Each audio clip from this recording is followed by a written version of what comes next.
Okay, thank you. Representative Fleming. Yeah, thank you. Dr. Hendricks, I have some questions for you, and I request brief answers because I have a lot of questions. I'm a family physician, a rural healthcare physician for nearly 40 years, and I look at your study here with great interest. It's the personal and family health in rural areas of Kentucky with and without mountaintop coal mining. I just have some questions about that. First of all, who paid for that study? No one did. The people that did the data collection were volunteers who were college students who took time for their spring break week to do the data collection work. I committed my own time to the analysis. Okay, so there were no resources put into this study? There were no resources that came directly to me. There was a small amount of money that was used to support the students' lodging and food costs. And who paid for that? A group called Restoring Eden. They are an environmental group, correct?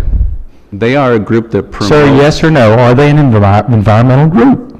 I don't know if I can answer that yes or no. Well, I can answer it for you. Yes, they are. Now, the students... They're a Christian group. Well, fine. That doesn't make any difference about their position on environmental issues. So the students who came there, Restoring Eden, they were recruited. It says an alternative spring break trip will give students an opportunity to measure the health impact of mountaintop removal coal mining on Appalachian communities. So my understanding is they went out with these surveys and they actually reached out to people both in a community that has mountaintop mining and one that doesn't. So you're putting in the hands of students a survey to go get self-reported data from individuals from both of these communities. You don't see any problem with that in terms of a bias?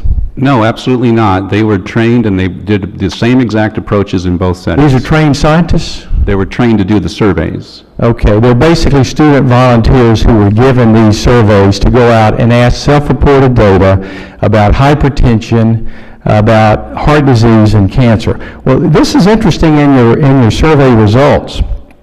First of all, your sample was less than 1,000 people. 544 from the mountaintop mining community and then 351 from non-mining. Now, it's interesting, it says current smoker in the mountaintop mining was 38.2%, in non-mining was 29.9%, almost a 10% difference. More smokers in the mountaintop mining group. Do you see any problem with that at all? No, because we control statistically for smoking in the analysis.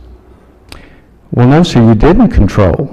Yes, sir, we did. No, because you're going to have more cancer in the smoking group. There's no question. This is self-reporting. You're having people who are going, yes, mom had cancer. Yes, I had some type of cancer, not necessarily smoker or non-smoking related. Many different data points in there that you're aggregating to show that there's more disease in this community. Now, also, you have a much higher rate of hypertension. And we know that hypertension is primarily a genetic disorder, so naturally you're going to have more incidences in stroke and heart attack among the mining group.